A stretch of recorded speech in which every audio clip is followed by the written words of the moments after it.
Frankie Montas is coming to the Bronx. Let's talk about it.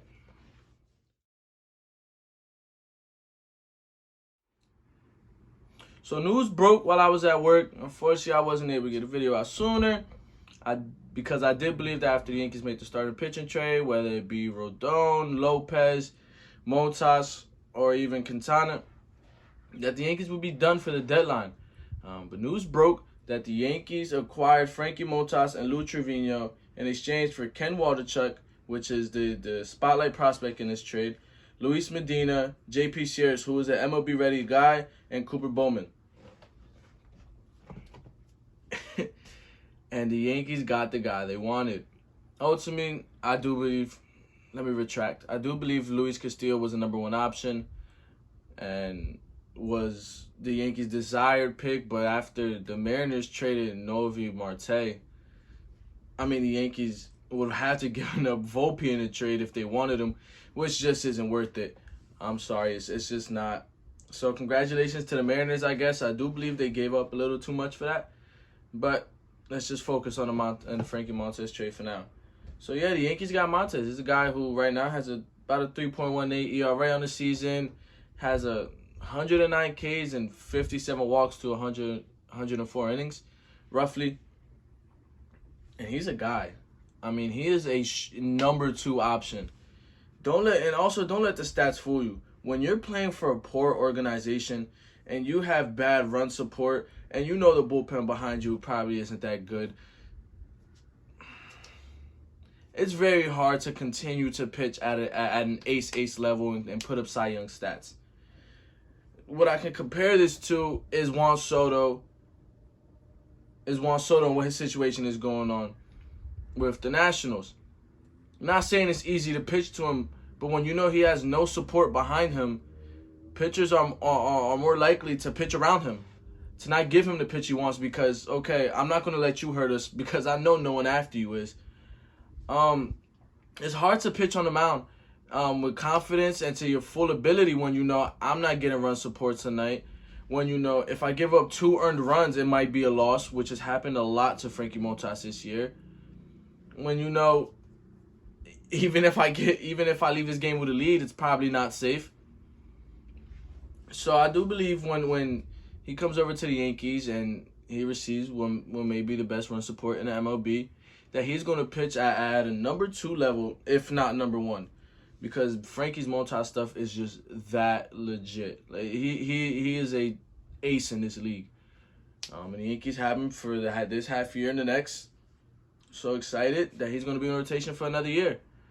And yeah, we did have to get rid of Waldichuk, but Waldichuk was in every trade-off, literally every mock trade offer for anyone that is notable. Pitching is a hot commodity. Teams want pitching. You can never have enough pitching in the staff in the farm system. So Ken Waldichuk was going to be the guy to go. Fortunately, we didn't have to give up Peraza, who I'm still hopeful might come up to the MLB this season. Who knows? But I'm excited. We're going to see Luis Castillo this Wednesday, actually, in the Mariners. So it'll be funny. I know Montas isn't a projected starter for Wednesday, but a Montas-Luis Castillo matchup would have been amazing. But we're not going to get that. But what I can say what we are going to get is a guy for the postseason. The Yankees are making a push, a complete push. And like I mentioned earlier, I was going to say in an earlier video, but I deleted the Benintendi video, that some of the other guys the Yankees were going to get as well were going to be lesser names. Luis Trevino, he's been rough. He's been up and down between the seasons, but he does have good stuff. Most MLB pitchers have good stuff, but when you look at their baseball savant and their ball spin and the movement, these are the kind of guys the Yankees look for. And the next guy they got is Efros from the Cubs. And you look at his stuff, very similar to Licky, where he has a slower fastball, but his breaking stuff is breaking stuff. Like it's dropping off. It's more than 12-6. It's more than 3-9. Like it is crazy movement coming out of Efros. And the Yankees, people say we overpaid for him because we have our number 7 prospect. We have this man for this year and 5 other years. This is a rookie. This is a guy the Yankees have under protection for a while. So they have time to develop him. They have time to change, to if they need to make necessary changes in order to do so, to make him into the pitcher that Matt Blake desires. Which, I mean, Matt Blake is a genius. And I'm going to say that until his end of the tenure with the Yankees and even past that.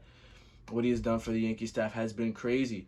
I know they call him Blake's changes. The changeup in which he's helped Cole with, he's helped Michael King with, he's helped Nestor Cortez with, he's helped Tyone with. Almost every pitcher on the staff, he has helped them. We see a lot of Yankee pitchers developing cutters, developing changeups, and they're pitches that's helped, diversify their repertoire and allow them to really become, pitchers in this league. I know the Yankees just played Royals the other day, and I believe they're talking about Brady Singer, who had hot stuff, but in the minors he was working with 2 pitches. But once you get up to the bigs, 2 pitches, you're going to become a reliever. You can't be a starter pitcher in this league with 2 pitches. And the development that Matt Blake has put the Yankees pitchers through has been amazing. We have seen Michael King arise. We have seen Clay Holmes rise. Seen Lucas Licky become even better. We've seen Cole, become even better. I know some of the stats may be up and down sometimes, but his changeup has been there now. We have seen Cortez become a way better pitcher under Matt Blake. So Matt Blake, these guys that the Yankees have acquired, and I believe Matt Blake have a big say in that. They're going to be good pieces, and I truly do believe that. And I know I deleted the Benintendi video, so let me talk shortly about it. This is a guy who is going to bat 6 in the lineup, who's going to bat leadoff when DJ gets the day off, who's going to play Gold Glove defense in the outfield, who's going to get on base at about a 400 clip, which is crazy. It's top of the league stuff. He's batting 320, which is about 320. It went down a little bit, I believe. He's batting 320, which still is the highest qualified batting average for outfielders. He has the most hits for qualified outfielders. He just came off an All-Star season, a Gold Glove the year before. He is going to do wonders for this postseason stretch for the Yankees. But I'm excited. I'm excited with the trades that the Yankees have made, and I'm looking forward to this push.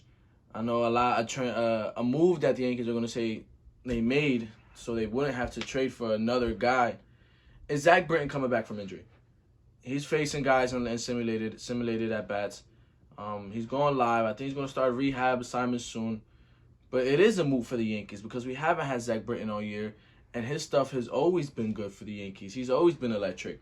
So to have him back is going to be like another trade in a sense. So just excited for what's to come. Frankie Montas is a Yankee. Can't wait for his first start. And as always, it's been B-Riv, man.